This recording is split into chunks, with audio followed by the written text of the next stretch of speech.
Mga kaibigan, this is Professor Vincent Torre Bungolan. Pabor ba kayo sa pagkakatalaga kay Attorney Claire Castro bilang bagong Undersecretary ng Philippine Communications Office at bilang isang Press Secretary? Ibig sabihin po tungkulin din ni Undersecretary Attorney Claire Castro na ipahayag sa publiko ang mga plano at ang mga sagot ni Pangulong Ferdinand Romualdez Bongbong Marcos Jr. sa tanong sa kanya ng taong bayan. Bilang press secretary, kasama kasi yan sa kanyang mga tungkulin. So, pabor ba kayo sa pagkakatalaga kay Attorney Claire Castro? O kayo po ay nabudol din kagaya ni Pangulong Marcos Jr. Okay, mga kaibigan, ito lamang ang masasabi ko. Kung ikaw ay mayroong malaking pangarap o pangarap mo talagang makapaglingkod o makaupo sa opisina ng gobyerno, lalong-lalo na sa Office of the Malacanang, dapat siguro naghinay-hinay ka sa iyong mga palabas sa iyong YouTube channel. Ayan, hindi yung lalamunin mo, kakainin mo mismo ang iyong mga pinagsasabi sa iyong YouTube channel. Noong panahon po ni dating Pangulong Rodrigo Roa Duterte ay nakilala ko si Attorney Claire Castro. Minsan ko po itong pinakinggan at hindi ako sang-ayon sa kanyang mga ipinapahayag. Hindi po ako believe sa kanya bilang abogada.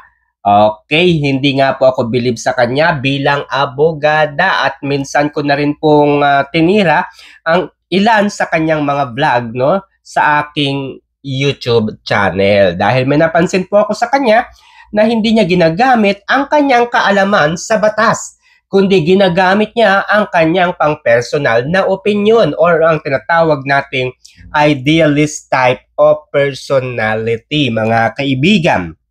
Ano po ang ibig kong sabihin dito? Noong nag-aaral ako ng law, mga kaibigan, ay napapatanong ako sa aking profesor. Sabi ko, bakit ganito yung sitwasyon, sir? Di ba dapat ganito po yung dapat mangyari? Di ba dapat ganyan po yung masunod? Di ba ito po yung ganito?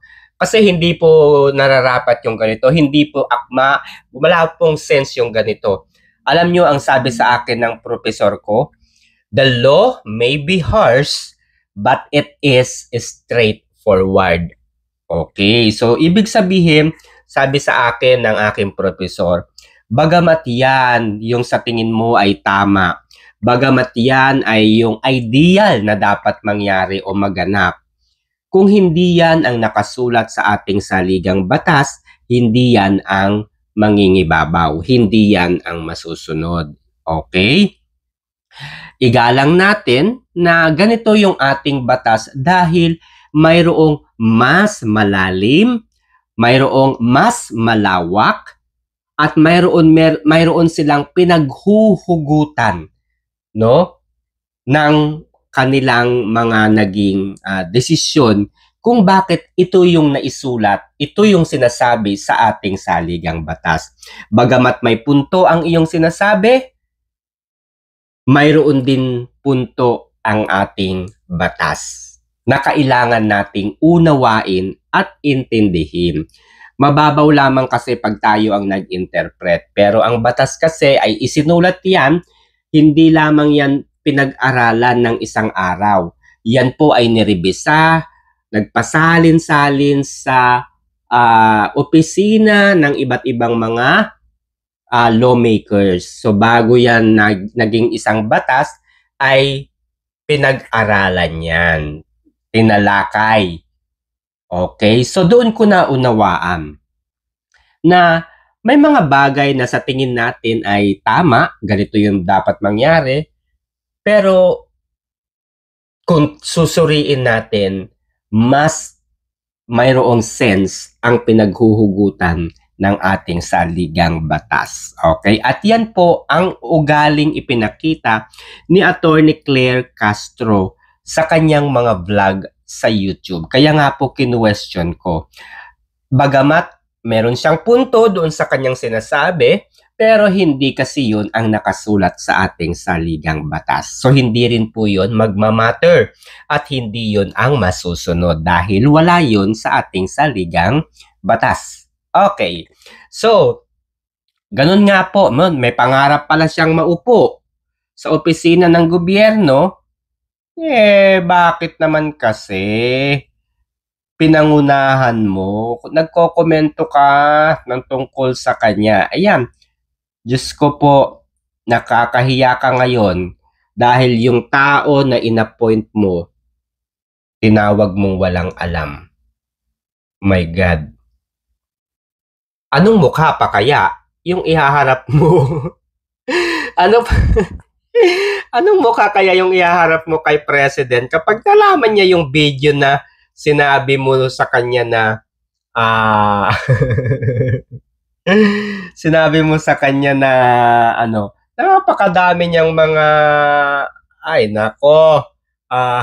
mga consultant, mga advisor.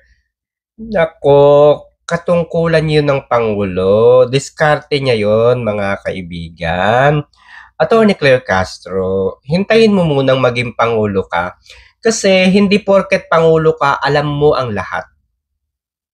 At hindi porket Pangulo ka, ay yung Malacanang lang yung babantayan mo. Napakaraming ahensya ng gobyerno na kailangan mong i-monitor, bantayan at isipin. No, hindi lamang yung mga tao sa Malacanang ang iyong iisipin. Buong Pilipinas, Day. Oo, buong Pilipinas, Day. Kaya kinakailangan niyang magkaroon ng napakaraming advisor. Lalo pat hindi nga po siya abogado. Di ba?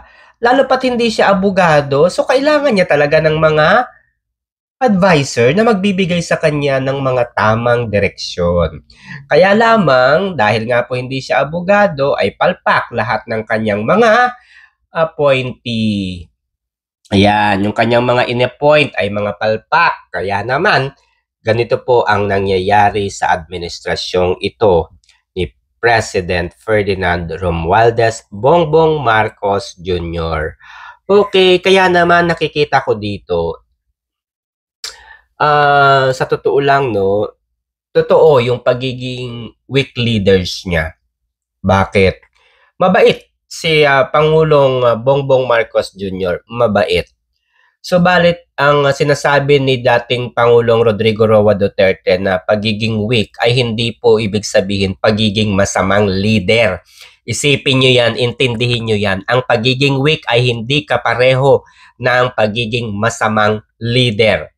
Ang pagiging weak, ibig sabihin nakikita po ni Duterte na madali po siyang maimpluwensyahan ng ibang tao. Madali po siyang maloko ng ibang tao. Yan po ang pagiging weak leader ni President Ferdinand Romualdez Bongbong Marcos Jr. Hindi po siya masamang tao. Siya po ay weak dahil naiimpluwensyahan siya ng kanyang mga appointee. Diba? Simple lang yun eh.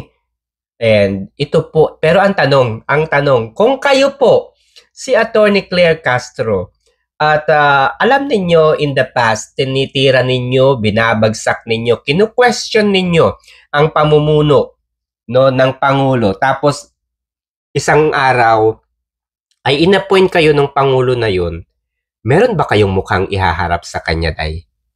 Anong mukha ang ihaharap nyo sa kanya? Ngayon, ang tanong ng bayan, payag ba kayong magbigay kaagad ng courtesy resignation itong si Attorney Claire Castro? Sagot, ipaliwanag po ninyo ang dahilan sa mga loyalista. No, sa mga loyalista, obvious na obvious, makakasira ito sa ating Pangulong si Ferdinand Romualdez Bongbong Marcos Jr. dahil ang kanyang appointee ay simpleng ahas.